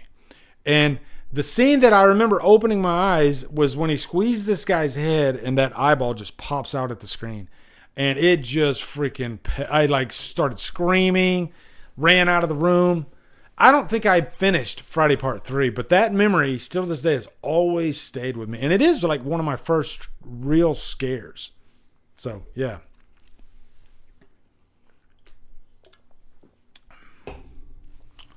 Okay. And guys, I encourage you to put together your own list, like movies that made you, right? Movies that have, they're just important to your life. And they're not necessarily your favorite movies. I'm going to tell you right now, this list, there's very few of my all-time favorite movies on this list. But it was such a fun list to put together because it's just memories. Pivotal, call them checkpoints of your life. That's what this list is. So, you know, some of these movies, it's the first time I've gotten to like tell you guys about them. You know, not all of them, but some of them. Okay, I cheated on this next one. I put a TV show on here, and maybe that's why I gave it 11 on this list. But man, Incredible Hulk, the TV show, just such a big part of my life when I was a child. I used to watch this with my dad. You know, it used to come on Friday night after Dukes of Hazzard. And we would watch Dukes of Hazzard, but for me, I couldn't wait to watch The Incredible Hulk. And I think I started watching it when the pilot episode 78. So 78, I was like 5 years old, and that pilot episode really stayed with me because it wasn't so comic booky. They played it straight, and I know Bill Bixby, even behind the scenes, told Kenneth Johnson, "Hey, if I'm doing this, I don't want this to feel like a comic book. I want to play this very serious. This is a guy with a curse, with an affliction. And each episode, he's trying to cure that affliction. He's trying to get rid of it. And specifically, I guess I would put the first episode, the pilot episode, which was a movie. It was a made-for-TV movie. But it showed how he became the Hulk. And there were moments like the beginning of the episode where he was in a car accident with his fiance. Or I think she was his wife. But his wife dies, and it opens up with like this montage of all these memories that he had with her, you know. And later in the movie, you know, him and his partner, they're trying to get him to become the Hulk, and they're unsuccessful. He's getting angry. He's trying to force himself to become the Hulk, but he gives up, and then he just goes to sleep. And then all those memories of losing his wife, they start fluttering through his head, and then that's what makes him become the Hulk. And it's just moments like that always stayed with me about this show, and just the emotion. I think the biggest thing about this show was the emotion for me. Bill Bixby's phenomenal acting, and how he took this role so seriously. And there was just this undercurrent of sadness throughout the show. Even though it was so fun to watch the Hulk outs and to watch, you know, Lou Ferrigno as the Hulk do his thing and kick ass, and you know, it's dated for sure, but man, it's such an important part of my childhood. And I still watch it from time to time. Sometimes when I come home for lunch, I have an external hard drive that I plug into my my DVD player or my Blu-ray player. And I have all the episodes of The Incredible Hulk on there. I literally like ripped them all and like encoded them. So I have them. And so I just plug it in, and every now and then when I'll throw on an episode of the Hulk. You know, I still watch it to this day. I love the show so much. So, next one, the 1976 King Kong. 1976 King Kong. Another one, this came out in 1976. It came out the year after Jaws. And it was kind of the answer to that. Like they said, hey, Jaws was this massive hit, so let's try to repeat that. And this was Universal Studio. No. I think it was Paramount. Paramount did King Kong, and they tried to match what Universal did with Jaws. And King Kong was a hit, but for me, this movie, it was weird because King Kong himself scared the shit out of me. That first meeting with him and Dwan, you know, there's just a nice build up until he finally meets. Like they build this legend. Like there's this one scene where Jeff Bridges, he is on the boat. He sneaks on the boat because he wants to, he's curious about King Kong. Everybody else is there because they want to get rich. They want money. But he gets on the boat because he's curious about King Kong. And then there's one moment in the movie at the beginning when they're talking about it, and then he stands up and he gives this little speech about King Kong. And he's talking about like the wedding, like from thy wedding. I can't remember the exact quote, but he's talking about basically this monster that's just massive. And that scene, before you even see King Kong, you're automatically interested. You know, they build this legend before he's finally shown. You know, and it's just a guy walking around in an ape suit, but it feels so real. You know, or at least it did for me back in, I think the first time I probably saw this was on TV, maybe 79, something like that. But again, the end of the movie when he is on the Twin Towers and Dwan is there and she's just like begging the military to stop shooting at him. And boy, did it hit me hard. Like it is just, so it's one of those movies where it's extremely gut wrenching, you know, and it also is kind of scary, and the score is just very emotional, I'm trying to remember the guy who did the score. I think is it John Barry?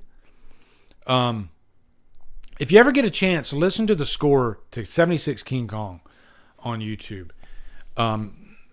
It's just, there's just a real sense of like foreboding and dread in that score, you know, and sadness. And last thing I'll say about King Kong is a scene when they got him on the boat and they're taking him to New York, and he's just miserable. He's sad. He's sitting there in the boat, and then Dwan, Jessica Lange, comes over to him over the top, and he starts just freaking out. And he like jumps, and then she falls into there, and you're just like so scared for her, but you're also kind of happy for him because that's all he wants. He's in love with her. He loves her, and she gets that, you know. So she feels conflicted throughout the whole thing, and Jeff Bridges feels conflicted about what's going on, you know. Just because they don't like how they're treating this animal. So, yeah, I've always loved King Kong. I love Jaws, but King Kong is extremely important to me, you know, as a child. Okay, next one. Nightmare on Elm Street Part 3. Part 3. Does that mean I prefer this one to the first one? Not necessarily. Not necessarily, but it's definitely a check mark in my life. This is when I think I really started getting into the franchise. This one came out in 87. And I saw this in the theater. And I wonder if this might be one of the first rated R horror movies, slasher movies that I saw in the theater. I can't remember. I think it might have been. But I just remember that theater experience, man. Everybody was just freaking out. They were loving this movie. And the moment that really jumped out at me and that cemented Nightmare 3 as probably one of the greatest horror sequels in my mind ever made was when Nancy gets pulled into the dream world. And it's really kind of that scene right there. And you got Kristen in there. Nancy gets pulled in. And it's kind of the meeting again of Freddy and Nancy when Freddy sees her and he goes, "You," and just a big chill went up my spine. And this movie was like kind of like what Terminator 2 is to Terminator. You know, that doesn't necessarily mean Terminator 2 is better than Terminator, but it's so much bigger and more epic. And it's a slasher movie. When it's all said and done, Nightmare 3, it's pretty much a slasher movie. It is. But it just feels so big. It just from Freddy feels bigger. The characters feel bigger. Everybody's bringing their A game. You know, everything's firing on all cylinders in Nightmare 3. But for me, it's just a big moment because I saw this in the theater. And I just remember that audience's reaction back then. And it was really cool. So, our next one is going to be Porky's, of course. This has to do, I guess, with like adolescence, and I was way too young to watch this movie, but damn was I curious. I was so freaking curious about this. I wanted to, and it was one of those movies where I'm sneaking down the hallway, and my parents were watching it. I remember, and I'm just kind of like peeking out in the hallway, and if my mom saw me, she'd say, "Get back in your room," you know? But I don't know if it was the case, but I felt like this movie was like the real nasty that it's like the farthest you can go as far as being nasty. At least that's what was in my mind when I saw this movie. It was like that forbidden fruit, you know? In my mind, what I thought I was going to see in Porky's was probably more than porn. And this was when I was freaking... way before I started watching... Did I just say started watching porn?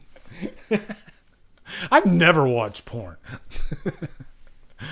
Let's just say I was really young at the time, okay? Way before I even thought about watching porno. So to me, Porky's was kind of like porno, but it was really funny. It was really, really, really funny. For years and years, I never realized that Bob Clark directed this. But when I think back now on what I really loved about Porky's, aside from the raunchy stuff, was the characters. It has really, really great freaking characters, you know? Like Pee-wee and Meat. I loved Meat in the movie. And how, you know, these eggs scene. And but it feels like that forbidden fruit. And of course the Lassie scene. Still this day, that's one of the funniest scenes I've ever seen. If you don't know what the Lassie scene is, you got to watch Porky's for sure. It's this coach. Who played Lassie? I'm trying to remember her name. She was in Mannequin, and she's also in Sex and the City. That's gonna drive me crazy now. Somebody will let me know. No, it's not Kate Capshaw. I can't. But this I think he's a coach or he's a teacher. He wants to hook up with her, and then the coach tells him, "You want to hook up with Lassie?" Kim Cattrall. Thank you very much, Phil. I had a big old crush on her, by the way. And the coach is like, "You want to hook up with Lassie?" And then he goes, "Oh," and he's like, "What does that mean? What does that mean?" And so then he like hooks up with her, and then you know they're in the back, and this is in the gym, you know, the basketball court. And all of a sudden, throughout the entire freaking school, you hear, "Oh!" And he's trying to get her to be quiet. Okay. Oh, man. Porky's, yeah. What a great memory Porky's is. Okay. Next one. See, I told you, this list it's surprising, right? You never know what's coming, okay? So, next one. Here we go. It's not Psycho. It's not Psycho 2. It's Psycho 3. Now, I can tell you right now, I prefer Psycho 2 and Psycho 1 over Psycho 3, but I fucking love Psycho 3. I think it's highly underrated, but it's not on this list because I love it. It's on this list because of the memory of it. And what is the memory of Psycho 3 for me? It's the first and only movie I saw at the drive-in movie theater. 1986, I believe, when this came out. Drive-in movie theaters usually have a double feature. So I saw this with The Hills Have Eyes Part 2. The one where the dog has a dream. Or was it you see like the dog has a flashback or something like that? I don't remember Hills Have Eyes Part 2 at all. Technically, it could be on this list with this movie, but Psycho 3 is the one that really sticks out. You know? I remember loving this movie when I saw it back then. My sister was on a date, and they were going to see this movie at the drive-in, and I wanted to go really bad. And we only had so much money, and also I wasn't, old enough because it was rated R. So what they did was they snuck me in the trunk of the car, and it worked. They put me in the trunk of the car, and then they went through and just kind of sitting there waiting, and next thing you know, the trunk opens up, they're in there. Okay, let's go get some popcorn. You know, and it's just a really nice, fun memory. You know, I'll never forget that night. And I think it's part of the reason why I'm like obsessed with drive-in movie theaters. You know, like one of my old videos on the channel back in 2015, I did a trip to a drive-in movie theater back in Valdosta, Georgia, where I used to live. And it's just... It's such a I'm always in search of drive-ins, you know. I drove to like Atlanta. I think Georgia has more, working drive-ins than any other state. I think I read that somewhere, okay? But, yeah, Jeff Fahey is really great in this movie. Yeah, hey, watch the guitar, you know. This was a little sleazier, too. But Anthony Hopkins directed this, and I love the music. I think Carter, what's his name? Carter Bofield did the music in this one. But the music in this movie, or at least the main theme, is different than the previous two movies, you know? But it's really cool sounding. So, yeah. Anthony Perkins. Did I say something else? Did I say Hopkins? I meant Perkins, yeah. Anthony Perkins directed this, though. And he did a really good job. I love Psycho 3. Okay, let's move on. All right, next one. Return of the Jedi. Return of the Jedi. Is Return of the Jedi my favorite Star Wars movie? No, not at all. It's probably not even... It's easily in my top 5, for sure. Maybe top... is it top 3? Maybe not. I don't know. But it's a big memory for me. It's the first Star Wars movie I saw in the theater. I wanted to see Empire really bad. Otherwise, because Empire would have been on this list. But I remember I was in 2nd grade when Empire came out. And I remember all the kids at school were talking about, did you go see Empire? It was so great. And I remember one of the kids, he was going, laugh it up, fuzzball. You know, they were like throwing out lines, you know, how kids do. And I was so jealous. I wanted to see Empire so bad. But my parents never took me to the theater. I wanted to see E.T. so bad because E.T. was massive back in the day. But my parents, they didn't, you know, they weren't like movie theater people. You know, so I only got to go to the movies. But this was like the concluding chapter in the Star Wars trilogy. And I remember I begged my parents to take me to it. And I think my dad's not a Star Wars guy at all. So I'm pretty sure he just dropped me and my sister off and then he just left. But I remember just having a ball watching this movie in the theater. I loving the Sarlacc pit sequence and all that. But really, that scene right there, the big showdown between Luke and the Emperor and Vader. To me, now, if I'm talking about favorite sequences in the Star Wars franchise, that's number 1. That is definitely number 1. But the reason Jedi isn't my number 1 movie is A, Empire is freaking amazing, and B, I don't like Ewoks.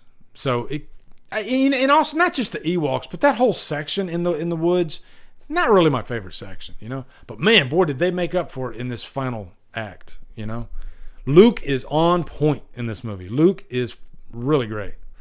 So, and maybe that's why people get so mad about Last Jedi, because they wanted this Luke, you know? We want this Luke so bad. Luke is just prime in Jedi. And I like Luke in Empire too, even though he's, you know, in training.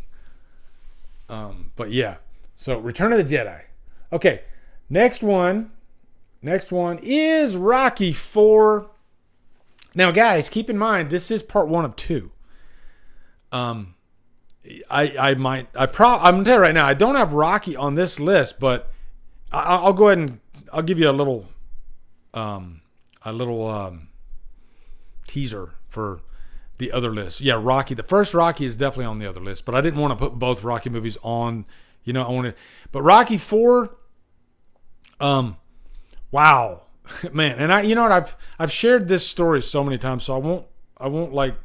I guess I'll just give you the quick down and dirty. When I saw this in the theater, this is probably my all-time favorite theater experience. It really is. Like nothing will ever top seeing Rocky 4 in the theater, watching that final fight. Man, that final fight is just amazing. Still to this day, it's so amazing. And Stallone has even stated, like recently, he said, "This is the greatest boxing match ever put to film," and I can say that because I know the work that went into it. You know, Stallone would write out a script for the fights in the Rocky movies separate from the actual script of the movies themselves. That's how seriously he took the final fights, and that's why they're so great and they stand out so much. Each punch is written down in the script. You know, so Dolph Lundgren had to go home and he literally had to memorize every punch to the stomach, every punch to the face, every punch that he had to take. He had to memorize it all, you know? And that's why the fight just really stands out. It's so good. It's so good. For me, my favorite, well, let me tell you the memory of why this is on the list is because I saw this in the theater. I was on a date when I was 13 years old.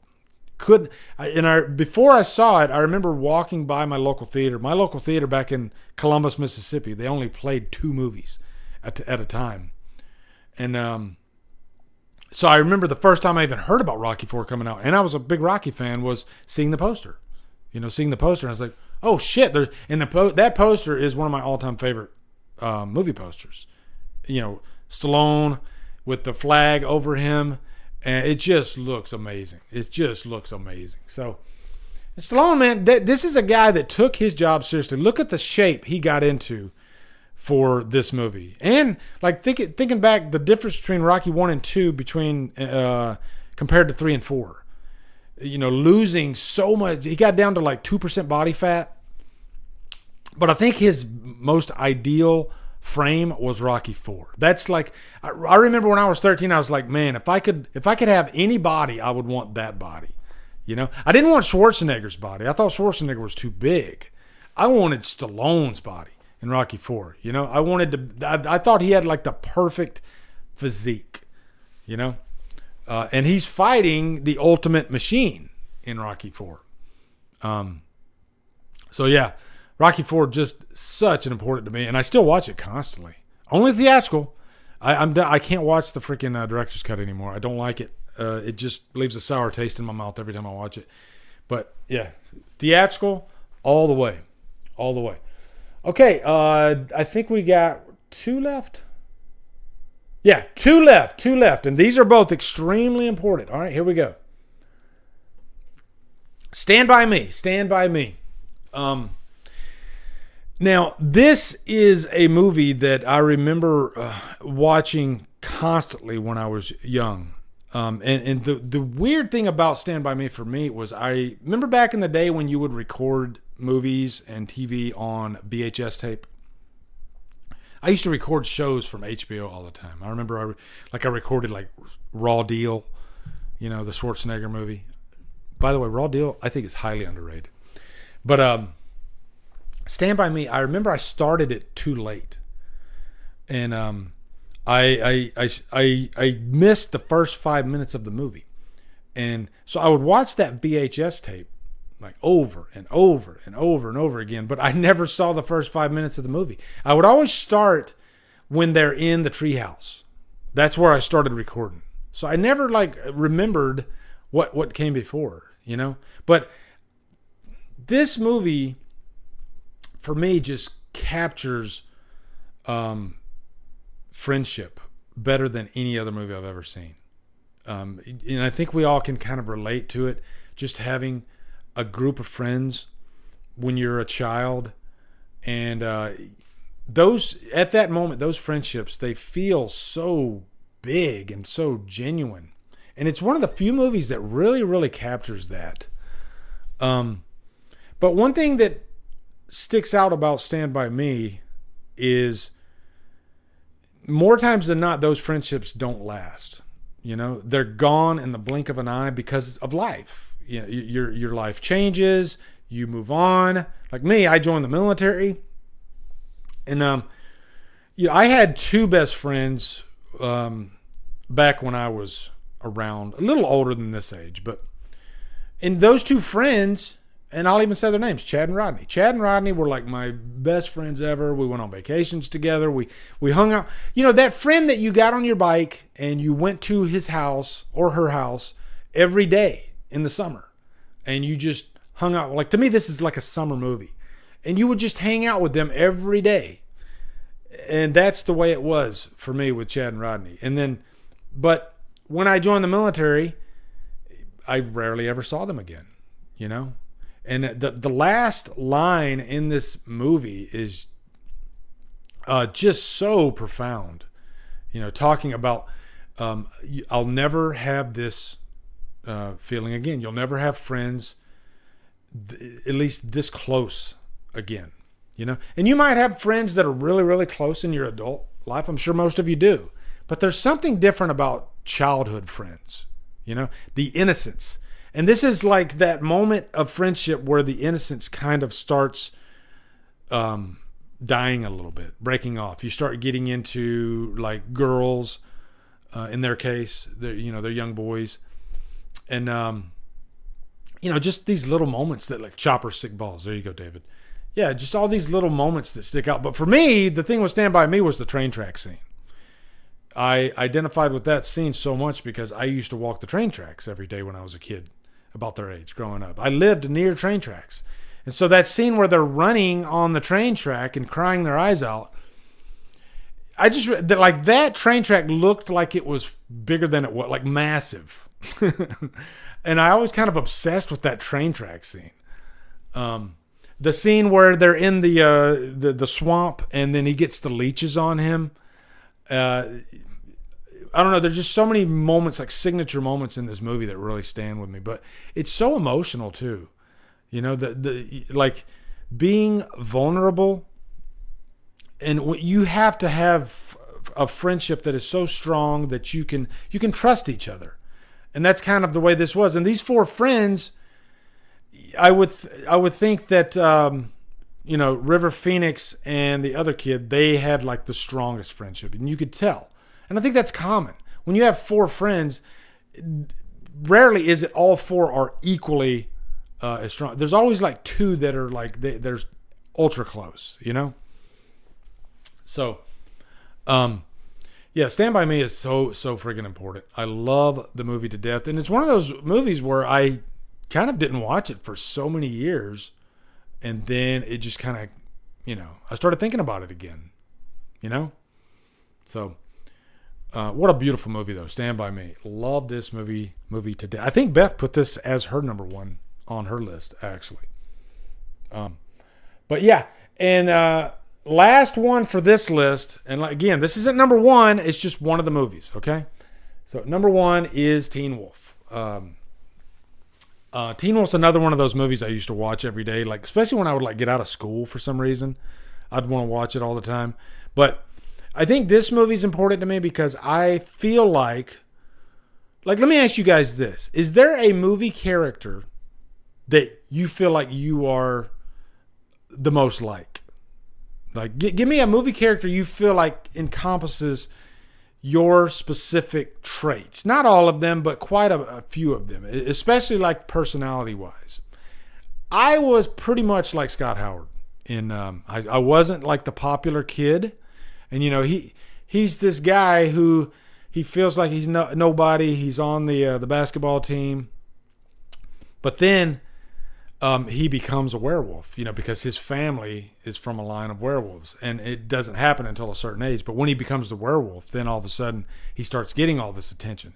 He finds that he has almost like this superpower of being able to play basketball really good, you know. He's very strong. So, and there is a line in this movie, with great power comes great responsibility. His father literally says that to him. And so I think that's what I like about this, is taking someone that's not popular at all and giving him all this power. And how is he going to react? You know? And I think Scott Howard has a great arc in this movie. I think there's a lesson learned. And I think what's beautiful about the movie is by the time he gets to the end of it, he doesn't want to be the wolf anymore. He wants to kind of just...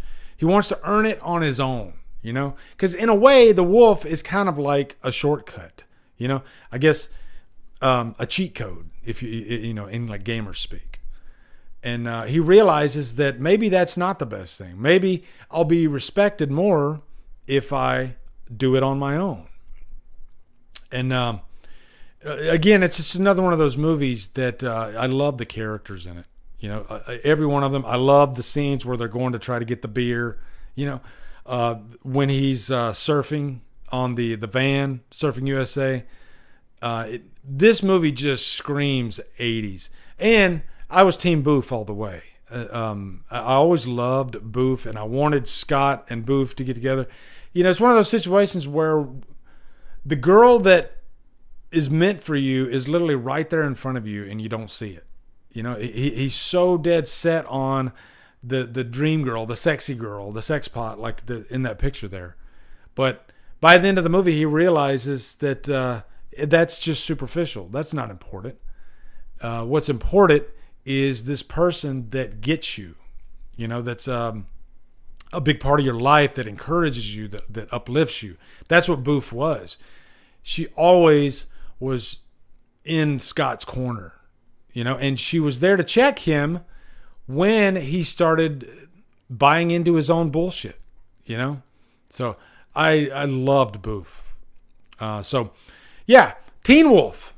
I freaking love Teen Wolf to death. So that is my first list. I have 10 more that I will share with you on the next DDLive. But man, I gotta thank the freaking the Rad 9 podcast, or whatever they're called. But this was such a great idea, and I had to jump on it. I had to, because I wanted to talk about me. That's pretty much what the 9 rad movies that made me tag is. It's you know. So I would ask you guys to put together your own list. You know, as a matter of fact, before we go, each and every one of you, give me 3 movies right now that are so you, that are just like big checkpoints in your life that mean so much.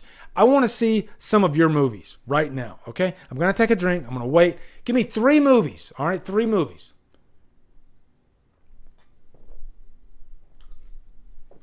Or even 2. Even 2.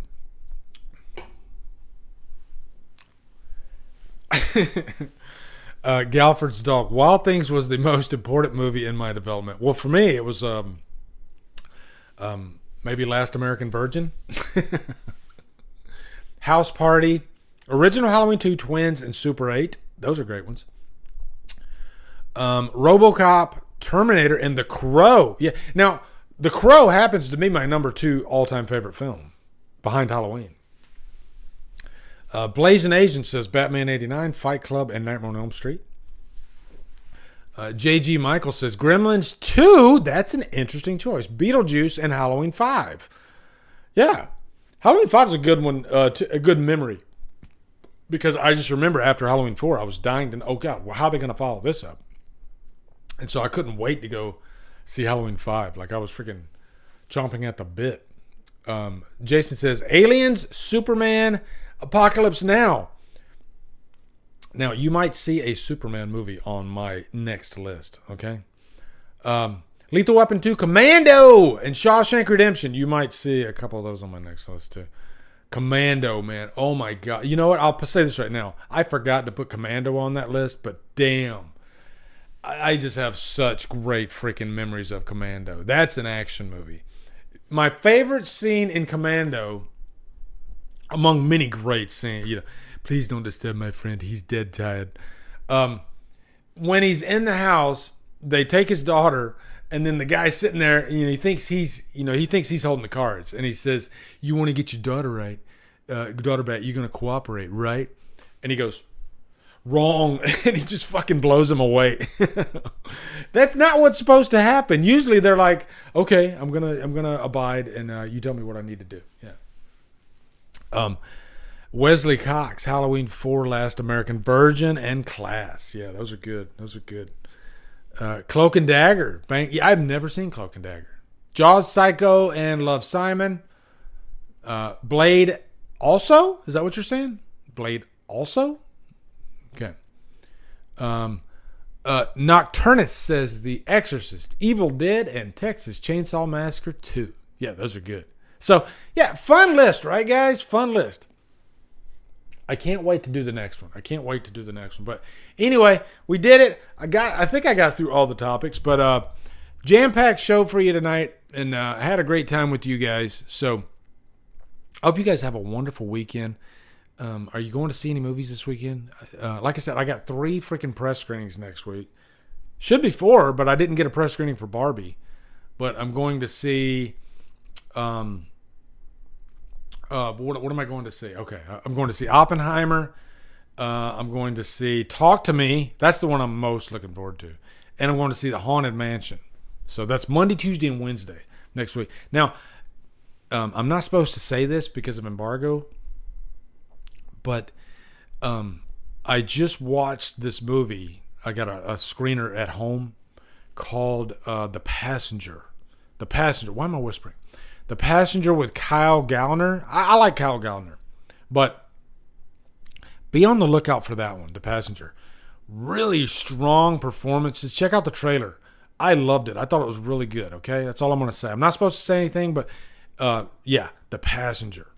You know? Very refreshing, too. Just, I can't even tell you, like, the plot synopsis. Look up the trailer. You'll see the plot synopsis. It's one of those, like, kind of like road movies with these 2 characters that are complete opposites. And, yeah, really great. Just look up the trailer, The Passenger, okay? Cobweb was pretty good, too.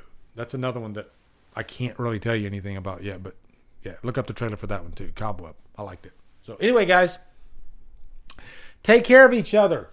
Love you guys. Thank you all for stopping by. I'll probably do DDLive next week, okay? So, looking forward to it.